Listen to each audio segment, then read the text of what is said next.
देखिए बात सुने, दहशतगर्दी के जो वाकयात हैं और दहशतगर्दी जो इस सूबे में शुरू हुई है,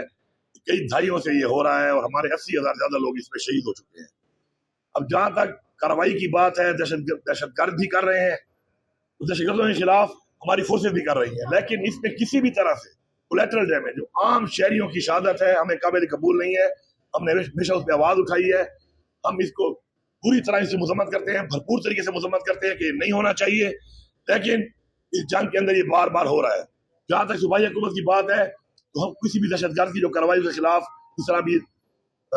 जमीनी कार्रवाई के साथ साथ अब मटर गोले का इस्तेमाल भी होता है, ड्रोन का इस्तेमाल भी होता है, जहाज भी इस्तेमाल हो रहे हैं, तो वो मिलिट्री का आइन के मुताबिक एक राइट है, तो उसमें हमारा इख्तियार नहीं है कि हम रोक सके। लेकिन अपना जो स्टांस है, हमारा जो एक स्टांस है इस बारे में कि इसकी जंग को कैसे लड़ना चाहिए, कैसे खत्म करना चाहिए, वो यही है कि मुज़ाकरात करने चाहिए। और ये जो कार्रवाइयां हो रही हैं, ये मसले का हल नहीं है। और इसमें खास तौर पर